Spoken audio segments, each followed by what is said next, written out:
Buenas noches, amigos, seguidores de mi canal YouTube. Hoy tengo la oportunidad de poderles disertar la charla o conferencia sobre la NIA 230, documentación de auditoría. Todo basado en el Manual de Pronunciamientos Internacionales de Control de la Calidad, Auditoría, Revisión y otros encargos de aseguramiento y servicios relacionados, las normas internacionales de auditoría, NIAS, edición 2018. La responsabilidad que tiene el auditor de preparar la documentación de auditoría correspondiente a una auditoría de estados financieros. Recordemos que el auditor, en la medida en que se hace responsable de un encargo, tiene que iniciar todo el proceso de la documentación que anteriormente le llamábamos papeles de trabajo, empezar a compilar toda la información concerniente a la evidencia de la auditoría, que es la base como auditor para poder expresar una opinión. La naturaleza y el propósito de la documentación de la auditoría va a estar de conformidad al tipo de examen que el auditor se ha hecho responsable. A eso es que en términos generales se le denomina encargo. La evidencia, recordemos que es igual a la evidencia primaria más la evidencia corroborativa. La evidencia primaria es el estudio y evaluación del sistema de control interno, entre paréntesis, COSO 3. Además, la evidencia corroborativa no es más que el estudio y evaluación de las cifras contenidas en los estados financieros, y a eso es que se le denomina las pruebas de validación. Es decir, que en la primaria el auditor obtiene el grado de confianza a depositar en la estructura del control interno, mientras que en la evidencia secundaria, es decir, las pruebas de validación, el auditor obtiene lo que se le denomina razonabilidad de las cifras, de conformidad a las bases que pueden ser las NIF versión completas o las NIF para las pymes. Recordemos que una entidad, para que las cifras puedan considerarse como razonables, tiene que cumplir con 4 requisitos. El primero de ellos es que la entidad debe de continuar como negocio en marcha. La segunda es que todas las transacciones para efectos de reconocimiento y medición fueron contabilizadas bajo el devengo o acumulación.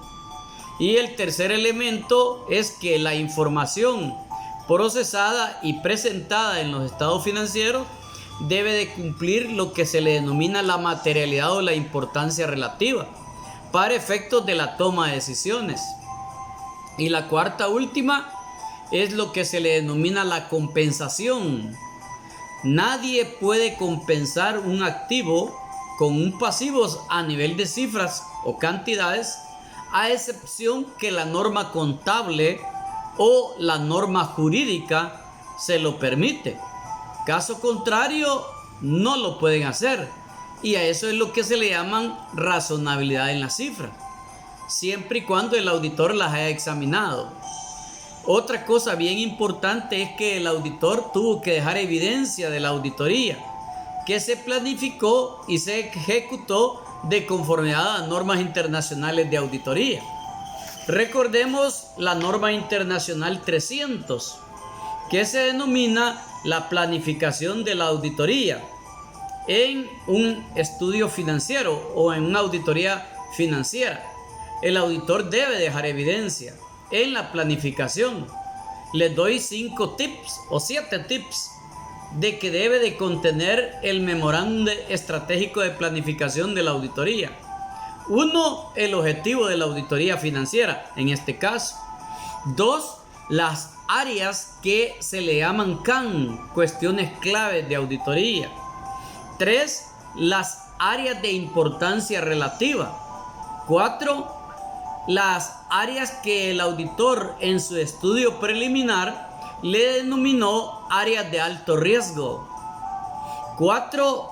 Tiene que dejar evidencia de la naturaleza, la oportunidad de alcance de las pruebas que va a realizar el auditor.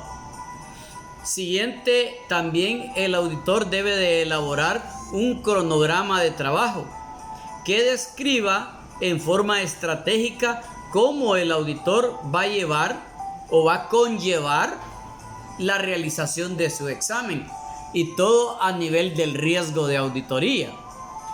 También el auditor debe de plasmar en ese cronograma de trabajo cómo pretende realizar el examen a través de las pruebas secundarias o corroborativas, es decir, la validación de las cifras contenidas en los estados financieros. Y para ello va a dejar una hoja electrónica para el examen del activo, una hoja electrónica para el examen del pasivo y patrimonio, una hoja electrónica para los ingresos y gastos, o sea, el estado de resultados, otra hoja electrónica donde deje evidencia de que examinó el patrimonio, y otra hoja electrónica donde deje evidencia de cómo examinó el flujo de efectivo, para concluir con las notas explicativas a los estados financieros. Todo este conjunto de hojas electrónicas es lo que en términos de auditoría se le denomina hojas de trabajo.